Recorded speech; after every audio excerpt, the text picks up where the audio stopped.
The General Assembly awash in music and the colour blue, as delegations descend here to galvanise game-changing commitments to bring the water action agenda to life, with the UN chief framing the debate. Water is in deep trouble. We are draining humanity's lifeblood through vampiric overconsumption and unsustainable use, and evaporating it through global eating. We've broken the water cycle, destroyed ecosystems, and contaminated groundwater. Nearly 3 out of 4 natural disasters are linked to water. 1 in 4 people lives without safely managed water services or clean drinking water. And over 1.7 billion people lack basic sanitation. At the centre of this conference is Goal 6 of the SDGs, focused on ensuring availability and sustainable management of water and sanitation for all, with key targets. Achieve universal and equitable access to safe and affordable drinking water for all. Achieve access to adequate and equitable sanitation and hygiene for all. End open defecation. Improve water quality and reduce pollution, and expand international cooperation and capacity building support to developing countries.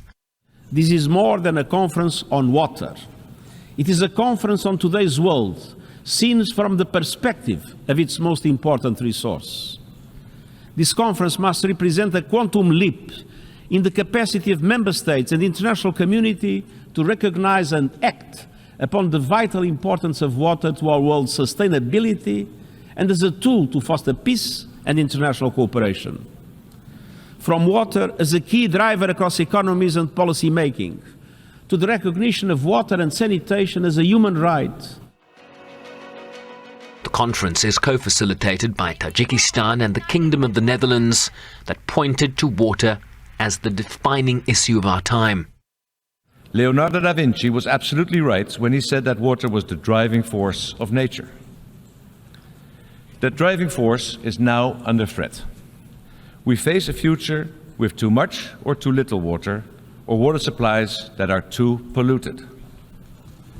Research commissioned by the UN has shown that almost half of the world's population will suffer severe water stress by 2030.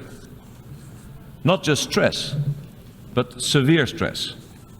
And the worst affected will be those who are already vulnerable. And let's not forget that 2030 is only 7 years away. The Sustainable Development Goals Report 2022 painted an alarming picture in almost all areas. In the words of that report, interlinked crises are putting the agenda for sustainable development in grave danger, along with humanity's very own survival. Water and Sanitation Minister Senzo Mchunu is leading the South African delegation and will deliver the country statement later in the day. An event that comes as countries like South Africa and so many others find themselves in the grips of water stress, be that from climate change and changing ecosystems to poor water management, failing water infrastructure, and an ever-expanding population which has increased demand for water. All exacerbated by a power crisis which directly impacts water supply operations around the country, as the push now comes for governments to develop and implement plans to ensure equitable water access for all, while also ensuring its sustainability for future generations to come. Sherwin Bryce-Pease, SABC News, New York.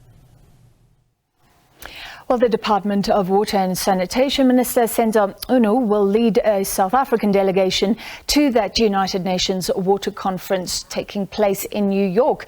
Let's cross to Sherwin now live in New York. Sherwin, thank you as always.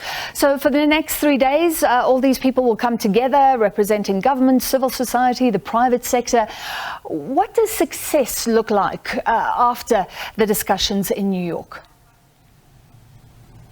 So normally with conferences of this nature, Francis, there tends to be what's called an outcome document or agreed conclusions, similar to or akin to what you see from the Commission on the Status of Women that just concluded their deliberations last week with a similar document. You don't have an outcome document here because essentially the message is that we do have a blueprint that exists within the Sustainable Development Goals that were adopted by all 193 member states in 2015. The problem is that the goals and targets are not being implemented at a pace requisite to the deadline, which is 2030. You heard the King of the Netherlands talking about it just being 7 years away. And what the UN develops each year is what's called a synthesis report on the SDGs that essentially tells us where we are. And on Goal 6, which is clean water and access to water and sanitation, this is what the report says.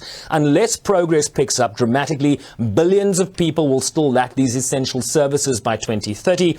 Decades of misuse, poor management, and the over-extraction and contamination of fresh water and groundwater supplies has exacerbated water stress and deteriorated water-related systems. And I'll just tell South Africans, look out of the window, open your taps. Are we drinking water from our taps in South Africa anymore?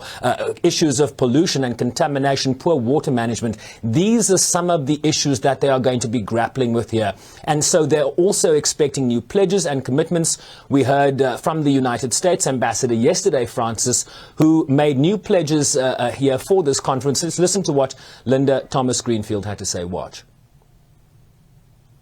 I am proud to announce that the United States is committing $49 billion toward equitable, climate-resilient water and sanitation investments at home and around the globe. That significant number should demonstrate just how seriously we take water security. These investments will help to create jobs, prevent conflict, safeguard public health, reduce the risk of famine and hunger, and enable us to respond to climate change and natural disasters. This is the first time we're getting together since 1977. The world has changed significantly since that point, and we need to address the crisis that is at hand. So more than a talk fest, there's no agreement that's planned to come out of this, but I think there will be commitments made. So what a conference like this is seeking to do, Francis, is really to galvanize ambition, really for governments to feed off each other in terms of best practice, to look at issues of capacity and skills development, which there is a shortage of around the world. When you think about hydrologists and resource economists and, the geo scientists out there that could manage this resource, but also the look at public-private partnerships, similar to the Coca-Cola collaboration with various municipalities in South Africa. How can the private sector and the money that they bring to this conversation help to increase our capacity and to increase the speed at which we are moving towards this very close deadline in 2030, which is not only speaks to Goal 6 of the SDGs, but all 17 of the Sustainable Development Goals, Francis. Thank you for the overview, Sherwin. I'm just stuck on the fact that billions are still affected. In his speech opening the conference, the Secretary General focused on 4 areas he wants government to focus on in order to accelerate results. Can you give us a snapshot of those 4 areas?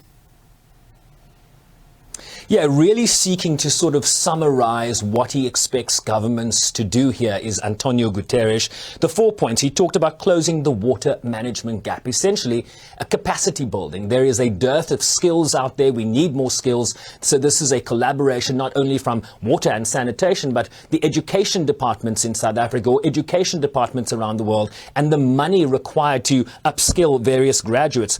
He called for massive investments required in water and sanitation systems. So things like the resilience in terms of the infrastructure because of climate change. He also talked about focusing on resilience. He said we cannot manage this 21st century emergency with infrastructure from another age. So a huge investment required in fortifying our water resource management and the infrastructure required to deliver potable water to people around the country.